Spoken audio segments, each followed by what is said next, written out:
Sa video na ito ay pag-uusapan po natin ang isang makabagong sistema na ipinakita ni Ripple. Sa isa pong demonstration na video na ibinahagi ni Phil Work, siya po ang co-founder ng ECA, ipinakita kung paano po gumagana ang Ripple payments. Ang prosesong ito ay nagbibigay daan para makapagpadala ng pera sa iba't ibang bansa sa mabilis at malinaw na paraan. Kung dati ay matagal at magastos ang cross-border transfers, ngayon ay ipinapakita ni Ripple na maaari itong gawin sa ilang simpleng hakbang lamang. Kaya yan po ang siyang ating pag-uusapan sa video na ito, pero bago po tayo magpatuloy ay pakibasa na lamang po muna ang disclaimer dito po sa ibaba ng ating screen. At ayan, simulan po natin sa kung paano po nagsisimula ang proseso ng Ripple payments. Simulan po natin yan sa pamamagitan ng panunood dito sa short video clip na ibinahagi ni Ginoong Phil Cook dito.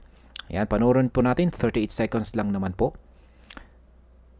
Ayan, pindutin lang ang next, individual, ayan, myself, tapos yan, piliin yung Ethereum International, ayan, funded balance, funding amount, ayan, make sure RLUSD yun, tapos receiving amount in GBP, ayan, compensation, review your payment details, ayan, kung tama.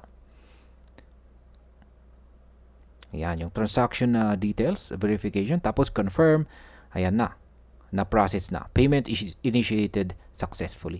Ganyan lamang po kasimple yung kung paano mag-process.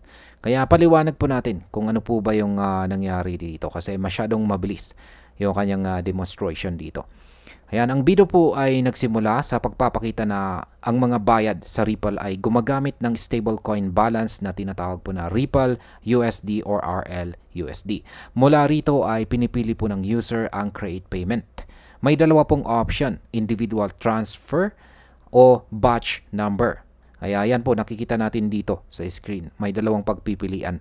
Ang individual transfer or batch transfer. Pero sa demo ay pinili po rito ang individual transfer. Kaya sa market impact, ang paggamit po ng stablecoin gaya po ng RLUSD ay naglalagay kay Ripple sa mas mataas na position sa global payments. Dahil pinapakita po nitong kayang magbigay ng matatag na value transfer kahit iba-iba ang currency na ginagamit. Ngayon ay sino po ang maaaring magbayad sino po ang maaaring magsimula ng bayad? Yan, pagkatapos na piliin ang transfer type ay tinanong po ng system kung sino ang magpapadala. Pinili po ng sender ang myself bilang confirmation na siya mismo ang nag-initiate ng transaction. Kaya ang malinaw po na identity confirmation ay nagbibigay ng trust factor sa mga institution at negosyong gumagamit ng Ripple kung saan ay mahalaga para sa regulasyon at global adoption. Ngayon ay paano naman po pinipili ang tatanggap ng bayad? Yan, ang susunod na hakbang ay ang beneficiary selection. Ayan, lagay po natin sa beneficiary selection na yan. Ayan, yan po yung pinili niya, myself. Tapos, ayan po, who is the beneficiary of the payment? Ayan. Sa demonstration na ito ay may listahan po ng mga nakasave na businesses. Pinili po ng sender ang Ethereum International, isang kumpanya na nakabase po sa United Kingdom. Yan, ang kakayahan ni Ripple na mag-connect agad sa mga global companies ay nagpapakita ng kanyang practical use case. Kapag dumami po ang kumpanyang gagamit, lalaki rin ang demand sa kanyang ecosystem. Ngayon ay paano naman po prinoproseso ang halaga ng bayad? Matapos pong pumili ng recipient ay lumabas po ang payment details screen. Yan, lagay po natin para makita natin yung payment details screen. Ayan po, nakikita natin, enter the payment details. Yan po yung mga detalye na kailangan po nating kumplituhin. Ayan, ang RLUSD balance ang ginamit na pondo at nilagay po ang halagang 14,500 RLUSD bilang ipapadala. Ang system po ay otomatikong gumawa ng conversion code na nagpapakita kung magkano ang matatanggap ng tatanggap sa British pounds. Sa kasong ito ay 10,717.67 GBP ang lalabas. Ayan, or ang lumabas. Kaya ang automated conversion na ito ay nagpapakita kung gaano kabilis ang real-time exchange ni Ripple. Kung ikukumpara po sa traditional na sistema ng bangko na umaabot ng ilang araw, mas mabilis at mas mura ang option ni Ripple. Ngayon ay may dagdag bang detalye sa bayad? Ang kasagutan po sa katanungan na yan ay oo. Bago po iproseso ang bayad, nilagyan po ng description ang payment. Ang nakalagay ay compensation payment at may note na first quarter 2025. Ayan, mayroong din timer sa conversion rate na nangangahulugang limitado ang validity ng rate bago ito ma-refresh. Kaya, ayan, nakikita natin dito. Ang ganito pong transparency ay nagpapalakas ng tiwala ng mga users. Nakikita nila agad kung gaano po katagal valid ang rate. Sa financial markets, ang transparency na ito ay isa po sa pinakamahalagang factor para makuha ang tiwala ng mga malalaking kumpanya. Ngayon ay paano naman po nire-review ang transaction bago ang final? Ayan. Bago po tuluyang iproseso ang bayad ay ipinapakita po ng system ang summary ng lahat ng detalye. Kaya lagay po natin para makita natin yung summary dito.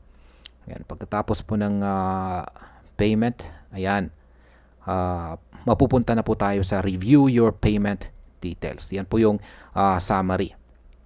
Ayan, nakalista po ulit dito ang 4,500 RLUSD na ipapadala at ang matatanggap na 10,717.67 GBP. Nandyan din po ang buong beneficiary details kasama ang account sa UK at ang petsa po ng transaction na Sunday, May 25, 2025. Ang malinaw po na review screen dito ay nagbabawas ng human error at nagdaragdag ng accountability. Ito ang klase ng seguridad na hinahanap ng mga institution para makumbinsi silang gumamit ng blockchain payments. Ngayon ay ano po ang pinakauling hakbang sa prosesong ito? Matapos pong i-confirm ng sender ang lahat, agad na nagbigay po ng on-screen message ang system na nagsasabing successful na ang transaction. Sa demo na ito ay ipinakita po ito bilang step 7 of 8 na malinaw na bahagi po ng guided process. Kaya ayan, pakita po natin dito sa video yung successful payment. Ayan. Ayan po, the payment is initiated successfully. Ayan. Ang mabilis na confirmation ay nagiging malaking bintahe ni Ripple laban po sa traditional na wire transfers. Dahil dito, mas nakikita po ng mga negosyo at bangko ang potential savings sa oras at gastos. Ngayon paano po nire-record ang transaction sa ledger? Pagkatapos po ng payment ay ipinakita po rito sa video ang payment history table. Ayan. Ayusin po natin pagkatapos ng payment. Ayan po yung payment history, buong payment history table. Ayan. Dito makikita po ang bawat entry na may unique payment ID, time stop, beneficiary, amount sent, at saka amount received. Ang transfer po sa Ethereum International ay malinaw na nakalista. Pati na rin ang iba pang mga transactions papunta po sa iba't ibang currency at saka recipients. Kaya ang pagkakaroon po ng malinaw at kompletong history ay nagdaragdag pa sa transparency at traceability. Ito ay mahalaga para po sa compliance requirements ng mga regulators sa buong mundo. Ngayon ay ano naman po ang kahalagahan ng demonstration na ito? Bagamat simple po ang caption ni Ginoong Phil Walk, napakalaking bagay na kanyang pinakitang walkthrough dito. Ipinakita po nito na si Ripple or ang Ripple Payments ay hindi lang ideya, kundi isang fully functional system.